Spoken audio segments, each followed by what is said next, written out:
Bonjour à tous, c'est Adèle pour la chaîne Jolie d'épée. Je vous retrouve aujourd'hui avec un nouvel unboxing de chez DIY Digital Art. Ils ont sorti des petites choses super sympas, donc je suis impatiente de vous montrer ce que j'ai choisi chez eux. J'espère que ça vous plaira autant qu'à moi et j'espère surtout ne pas être déçue.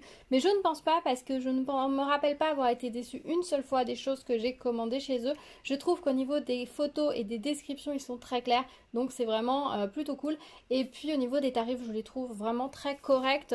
Ils font partie de mes sites chouchous pour tout vous dire au niveau des tarifs. Donc je suis très contente quand ils me proposent de rechoisir à nouveau des articles chez eux. Ils m'avaient donné un budget de 30 $ pour cette sélection, donc je me suis fait un plaisir. J'ai pris notamment deux objets un petit peu plus chers et puis deux autres petites choses pour compléter, donc on va regarder ça ensemble.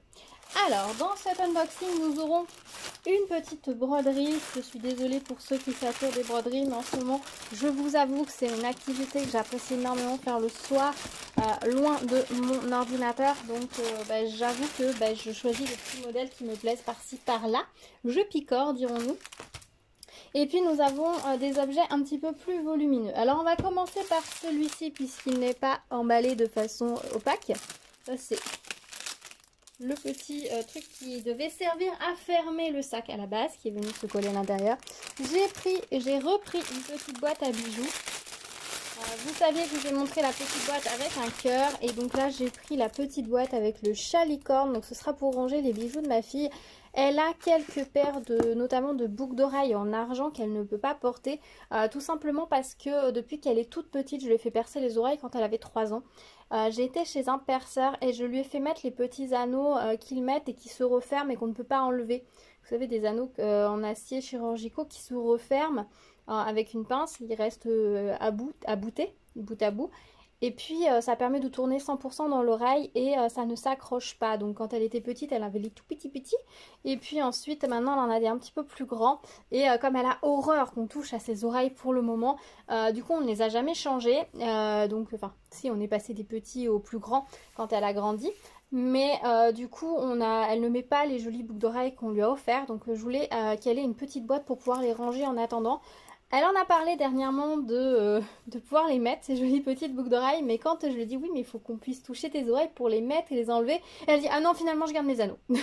Voilà, elle est très contente d'avoir ces anneaux-là, et au niveau de l'école, ils en sont très contents parce que ça ne s'accroche pas. Si vous prenez vraiment les anneaux qui sont à la taille à peu près du lobe d'oreille, ça dépasse un tout petit peu dessous.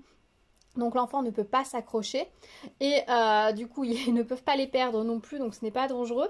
C'est un bon compromis, ça lui permet d'avoir des boucles d'oreilles, elle est contente, mais en même temps sans risque de les perdre, de s'accrocher et de toucher ses oreilles. Il suffit de tourner l'anneau régulièrement, une fois par semaine, dans le trou pour pouvoir nettoyer un petit peu ce qui s'accumule entre le trou et la boucle d'oreille, c'est nickel. Voilà, c'était la petite astuce qu'on a trouvée. Et donc du coup voilà, je lui ai repris une petite boîte à bijoux pour ranger ces jolies boucles d'oreilles en attendant qu'elles soient suffisamment grandes pour pouvoir passer le pas, retirer ces boucles là, ces anneaux là, pour pouvoir mettre les jolies boucles d'oreilles qu'elle a. Je sais qu'elle a envie de porter des jolies boucles d'oreilles, mais pour le moment elle ne s'en sent pas capable qu'on touche ses oreilles. Déjà une fois ou deux où l'anneau s'est légèrement écarté parce que c'était accroché dans ses cheveux par exemple, et bien qu'il a fallu prendre juste 2 pinces, toucher juste l'anneau sans toucher son oreille pour le refermer, c'était compliqué. Alors pour le moment je la pousse pas par rapport à ça, ça viendra tout seul. Donc j'ai pris le chat licorne, j'hésitais avec la petite licorne, mais j'ai trouvé que le chat licorne était plus mignon. Alors pour ceux qui ne connaissent pas cette petite boîte à bijoux, c'est vraiment des petites boîtes très jolies, ça se présente comme ça à l'intérieur. Là, le petit croisillon, vous voyez, il n'est pas très bien mis, mais c'est parce que c'est amovible en fait. Vous pouvez le retirer si vous n'en avez pas besoin, selon les bijoux que vous avez, vous le mettez ou non. Donc c'est pour ça qu'il n'est pas très bien mis. À vous après de le reclipper bien correctement. Vous pouvez faire que 2 espaces, 3 espaces, 4 espaces selon vos besoins. Ici nous avons les petits boudins rouleaux pour mettre les bagues ou les petites boucles d'oreilles à clous. Ici nous avons des petits crochets pour suspendre petites chaînes ou petits bracelets avec la petite poche pour que ça se glisse dedans. C'est en fini velours qui est vraiment magnifique. Ici c'est en plastique imperméable, un peu façon imitation voilà, zut, simili-cuir, voilà. Donc c'est très sympa, c'est vraiment un très très bel objet. J'avais déjà repéré, je vous avais dit, ces boîtes lorsqu'elles existaient sans diamond painting dessus. J'avais trouvé ça très joli et de belle qualité, notamment pour emmener peut-être des bijoux dans une valise pendant un week-end, que ce soit des bijoux précieux ou non, ça peut être parfait. Donc vraiment ces petites boîtes qui sont très très sympas, assez solides, résistantes, hein. On peut taper dessus, ça va pas se déformer. Si vous mettez ça dans votre valise, bah vous voyez, hein, j'appuie, c'est vraiment épais, rigide, ça ne s'abîmera pas, donc c'est nickel et ça reste bien fermé avec le petit zip. Voilà, on a ici les diamants. Oh, on a les petites perles là qui vont être toutes mignonnes à poser. On a des petits cœurs bleus, ça va être sympa comme tout. C'est des demi-perles bleues, des demi-perles jaunes. Ça va être vraiment joli. Le blanc, c'est du blanc AB. Voilà. Peut-être que je pousserai le vis et que je mettrai des petits diamants phosphorescents, on verra. Et puis ici, on a un toolkit style école barquette. Elle est vraiment très jolie, j'ai hâte de la faire. Elle est vraiment très très belle, très mignonne cette petite boîte. Franchement, je suis pas déçue de la qualité, c'est vraiment un très très bel objet. Et ce qui est sympa, c'est que c'est un objet qui existait avant. Déjà avant, sur lequel ils ont juste ajouté la possibilité de diamanter. Donc c'est pas un objet qui a été créé pour le diamond painting, qui des fois peuvent être un petit peu de qualité moindre. Là c'est un objet qu'on a que le diamond painting s'est réapproprié, donc niveau qualité c'est vraiment tip top. Chez eux, au moment où j'ai commandé, moi la boîte elle était à 8,10 € la boîte à bijoux. Donc franchement au niveau du tarif il n'y a pas grand chose à dire. Ensuite on va regarder ceci. Donc ceci ce sont des petits porte-clés. Vous le savez maintenant, je vous le dis à chaque fois, je réalise pas mal de lots de petits porte-clés pour mettre dans mon sapin de Noël en suspension. Et du coup, ils ont sorti un nouveau kit que j'ai trouvé super joli. Donc on a les petites chaînes, les petits fermoirs ici. Hop. Ils ont sorti un nouveau kit avec des petits... Ah, ils sont que d'un côté. D'accord.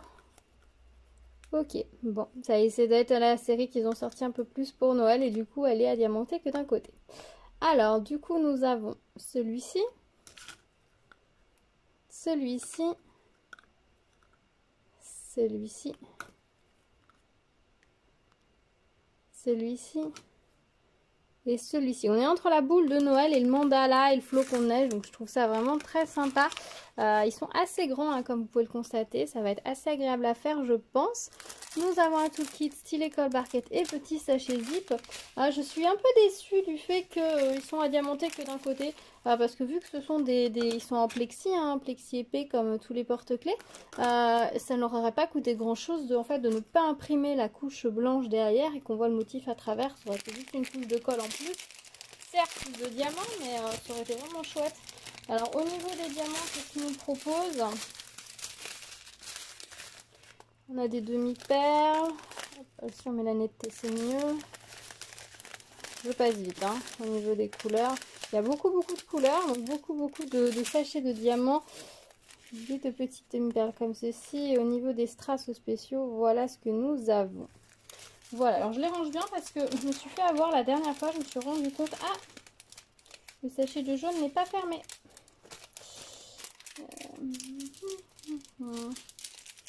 Excusez-moi, je passe, je vais attraper un morceau de scotch pour refermer le petit sachet. Voilà, j'ai mis un bout de scotch, il est un peu ouvert, donc j'ai des petits diamants qui se sont sauvés. Oui, je vous disais, là, je me suis fait avoir sur un unboxing précédent, le lot porte-clés avec les toucans. J'ai dû vous montrer les diamants, je sais pas ce que j'ai fait, et du coup, j'ai égaré un des sachets avec les diamants spéciaux dedans, et du coup, au moment de le faire, je me suis retrouvée un petit peu bête. Et je sais pas ce que j'en ai fait, je suppose que je les ai rangés, mais alors pour savoir lesquels c'était, bonjour. Donc du coup, j'ai utilisé autre chose. Voilà pour le petit lot de porte-clés. Donc voilà, hein, je m'attarde pas plus dessus, hein, vous avez vu les modèles, je les trouve très sympas. J'ai hâte de les réaliser et de voir le résultat final. Ensuite, j'ai repris, alors vous allez reconnaître ce genre de boîte, c'est une tissue box. Alors, ils ont sorti des nouvelles boîtes avec couvercle, assez sophistiquées. Au début, je me suis dit, ouais, mais c'est des boîtes à lingettes, ça m'intéresse pas. Et en fait, je me suis rendu compte en vérifiant au niveau des mesures que ça correspondait tout à fait aux boîtes à mouchoirs. En fait, c'est la même taille que la boîte à mouchoirs à pan que j'ai faite. Attendez, je vous la montre.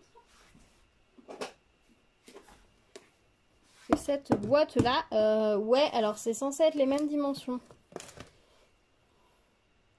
J'ai mesuré la boîte pan et j'ai regardé les mesures sur le site. Et c'était censé être les mêmes dimensions. Donc déjà, vous pouvez constater que pas vraiment. Bon, après, il y a un peu de jeu. Les mouchoirs, si, les mouchoirs touchent le bord des deux côtés. Ah ah, je sais pas du coup comment je vais m'en servir. Mais normalement, au niveau des dimensions, ça correspondait. Bon, bref. Donc, ce sont des boîtes à mouchoirs comme ceci, avec un couvercle. Vous voyez, c'est vraiment boîte à lingettes. Ça s'ouvre comme ceci. On a un petit caoutchouc qui fait joint. Et donc, après, il y a les deux petits trous ici pour pouvoir enclipper là, au niveau de la charnière. Alors, c'est très très bien fait. Hein. Franchement, au niveau qualité, c'est tip top. Les boîtes sont bien épaisses. Ça a l'air bien solide. Après, au niveau des mouchoirs, il faut voir comment ça se passe à l'intérieur, si ça va tenir. Bah, attendez, on va regarder. Faire un comparatif avec les deux boîtes à mouchoirs. Hein. Est-ce que si je prends ma pile de mouchoirs, est-ce qu'elle tient dedans? Clairement, non. Alors, peut-être que les mouchoirs des boîtes carrées tiennent, puisqu'on trouve des mouchoirs en papier dans des boîtes carrées. Peut-être que ça peut tenir. Que j'aimais bien l'idée, en fait, que la boîte à mouchoirs, elle ait un couvercle. Parce que je vous avoue que celle-ci, eh ben, elle prend la poussière, mine de rien. Alors, même si je la nettoie, ça prend un petit peu la poussière. Et comme on se sert peu, nous, en fait, de mouchoirs comme ça en papier, c'est principalement pour les invités. L'idée qu'il y ait un couvercle dessus pour pouvoir garder tout ça à l'abri de la poussière, je trouvais ça plutôt pas mal. Mais bon, je vais voir, j'ai bien trouvé des mouchoirs, peut-être voilà, ceux en boîte carrée pourraient tenir dedans, ça pourrait être pas mal. En tout cas, je la trouve très jolie et ils existent, il y a toute une collection de modèles avec des modèles comme ça, avec des mandalas ou des modèles plus de Noël, Love, etc. Et à chaque fois, elle existe ou sur fond vert comme ceci ou sur fond rose. Alors moi, j'ai choisi le fond vert parce que je me suis dit que ça plairait plus à mon homme que je mette du vert que du rose. Déjà que j'ai une petite tendance rose dans la décoration depuis quelques mois qui, je pense, le fait un peu soupirer. Donc je me suis dit que j'allais pas en rajouter. Donc le mandala qui a des couleurs un petit peu vraiment un petit peu girly. Je me dis si en plus on reste sur du rose dessus, ça va pas être terrible. Donc voilà. Alors ça colle bien. Au niveau de l'application de la colle, ça a l'air d'être bien posé sur les diamants. Mais enfin, je vous conseille comme de vernir. En plus, c'est un objet qui va être manipulé. On a un toolkit stylet, colle, barquette et petite pince noire. Et on a pas mal de diamants. On regarde rapidement ce qu'il y a dans les diamants. Allez. Oh, il y a des couleurs qui me plaisent. Alors, il y a beaucoup de couleurs. Alors, on va commencer par les strass spéciaux, du coup. Les gouttes roses. Des navettes, je pense que c'est des navettes un peu comme ça que j'ai perdu sur mes toucans. Des ronds comme ça, des navettes comme ceci, des gouttes. Cette couleur un peu vieux rose là, elle est magnifique, j'adore. Du violet, du jaune, du rouge. Ici, un rose foncé magnifique et deux types de vert. Honnêtement, je pense que niveau diamant, il va m'en rester parce que... le motif est pas immense et je trouve que j'ai beaucoup de diamants. Franchement, je trouve qu'au niveau diamant, ils n'ont pas lésiné sur la quantité. Alors, je vais les remettre dans le truc. On va tout ranger, hop, dedans directement.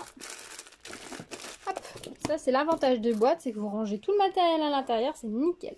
Donc voici pour ceci. Et pour terminer, je me suis pris une petite broderie. Oui, alors c'est vraiment une mini broderie, vous allez voir. J'ai pris ce petit hamster beaucoup trop mignon. Donc c'est une broderie en 14 CT, donc on brode à deux bras. Et la taille totale de la toile, c'est 9 par 15 cm. C'est vraiment minuscule, donc ça va être très vite fait. Mais je le trouvais trop mignon ce petit hamster et je me suis dit qu'un petit patch à incorporer dans une création en couture, ça serait vachement facile et pratique. Donc je me suis totalement laissée séduire. Alors par contre, comme vous pouvez le constater, il y a beaucoup de backstitch. Là, les traits noirs, c'est du backstitch, du point arrière. Il y en a énormément. À broderie, ça va être assez simple. Par contre, il va falloir être assez précis au niveau des points arrière de façon à bien mettre en valeur le petit motif et que ça apparaisse. Donc c'est un kit Joy Sunday. J'aime beaucoup cette marque. Je trouve que c'est vraiment très pratique, leur système d'emballage est nickel, les kits sont clairs, on peut stocker tout dedans, c'est parfait. On a bien la toile, les fils, l'aiguille et les instructions, donc c'est nickel. On va regarder rapidement à l'intérieur comment ça se présente. Ah oui, c'est Bébinou. Oh là, c'est Bébinou, c'est trop rigolo. Alors, je vais sortir donc ici nous avons la fiche d'instruction, donc qui nous dit Non, il y a même quelques plus de difficultés. Ils nous disent qu'on va avoir du point de croix normal, on va avoir du French knot, c'est un point de nœud en fait, tout simplement. Le E, il est E, je pense qu'il va être au niveau des yeux, hein, j'imagine. On a du half stitch, donc des demi-croix. Et puis nous allons avoir le point arrière. Alors le half stitch, il va être où? Dans les lunettes. Les lunettes sont du half stitch, donc le 3. Alors le fait que ce soit imprimé recto verso, c'est pas trop pratique, on va pu nous mettre les grilles sur les côtés. Et le French knot, c'est effectivement au niveau de l'œil. Voilà. Donc voilà la grille, je vous la montre pas trop longtemps. Nous avons les fils. Les couleurs sont très très jolies, très belles. Vraiment une très très belle gamme de couleurs. Les fils sont bien brillants. Franchement, je suis pas déçue de la qualité des kits Joy Sunday. J'aime beaucoup. Donc on a un fil en gros de chaque couleur. À part le 6 où on en a 2. On a un petit sachet ici avec 2 aiguilles. Il y a toujours 2 aiguilles dans les kits. C'est bien précisé qu'on est en 14 CT, qu'il faudra 2 brins. Donc on a 15 couleurs, hein, mine de rien, pour cette archi mini bébé toile. Voilà, c'est vraiment minuscule, hein, quand je vous ai dit que c'était tout petit. Donc là, ce sera la partie vraiment concernée par la broderie. On est en 14 CT, donc c'est assez fin, ce qui permet d'avoir une taille assez petite. Si on était en 11 CT, la broderie serait beaucoup plus grande.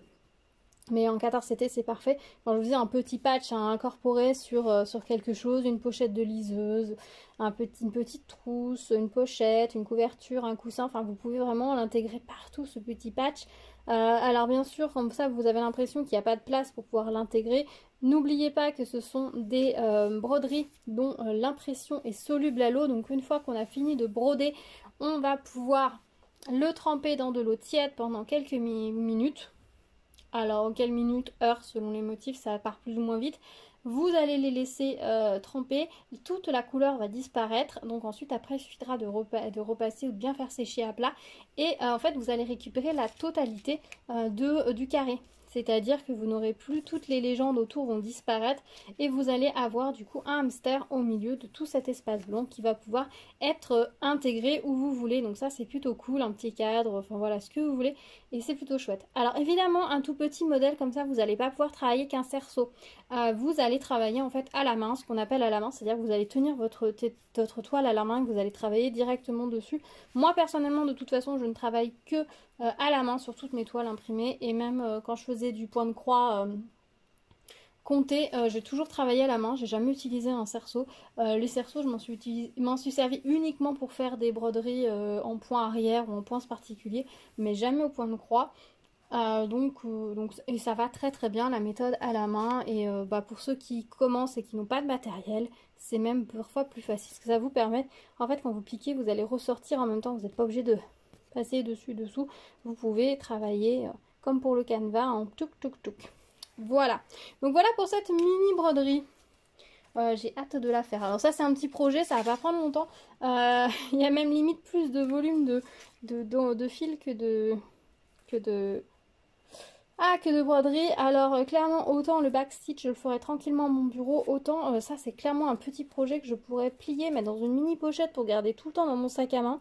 La question c'est, est-ce que je vais résister à l'envie de la faire et que du coup je vais pas avoir est-ce que je vais résister à l'envie de la faire et que du coup je vais pouvoir la glisser dans mon sac à main pour la faire à l'occasion par-ci par-là, ou est-ce que franchement je vais sauter dessus et je vais la faire. Il y a des chances que je saute dessus et que je la fasse en vrai, hein. On verra. De toute façon, je vous tiendrai au courant de mes avancées broderies, c'est promis. Bah voilà, écoutez, c'est tout pour ce petit unboxing. Alors, je sais pas ce que vous en avez pensé, si ces articles vous plaisent. Alors, au niveau des tarifs, je vous ai pas tout dit. Alors, je vous redis rapidement à peu près le prix. Moi, je les ai payés lorsque j'ai passé ma commande. La grosse boîte à mouchoirs comme ça, elle coûtait 9,80 €. La petite boîte à bijoux était à 9,10 €. Les petits porte-clés mandala sont à 4,90 € et la broderie était à 1,92 €. Donc clairement, pour un petit projet de sac, 1,90 €, c'est parfait. Vous avez tout dedans. Ça vaut même pas le coup de se priver. Voilà, dites-moi ce que vous en avez pensé. On a une certaine harmonie de couleurs sur cet unboxing. C'est plutôt rigolo, c'est chouette. Le fait que là, en plus, ce soit écrit un peu de la même couleur que le reste, c'est super mignon. J'aime beaucoup. Alors dites-moi dans les commentaires ce que vous avez pensé de ce unboxing, si cela vous plaît, s'il y a des choses que vous avez vous-même réalisé ou vous attendiez d'avoir un avis dessus pour craquer et votre tour. On se retrouve comme d'habitude dans les commentaires. N'hésitez pas à mettre des petits pouces vers le haut, ça me fait toujours plaisir de les voir. Si ce n'est pas déjà fait, je vous invite à vous abonner et à activer la cloche pour être au courant des prochaines vidéos. Je vous dis à très vite et je vous retrouve très vite sur la chaîne avec plein de nouvelles vidéos parce que j'ai plein de choses qui sont tournées. Il me manque plus qu'un peu de montage et quelques finitions et vous allez voir tout ça prochainement, donc restez à l'écoute. Je vous dis à très vite, prenez soin de vous. Tchou tchou.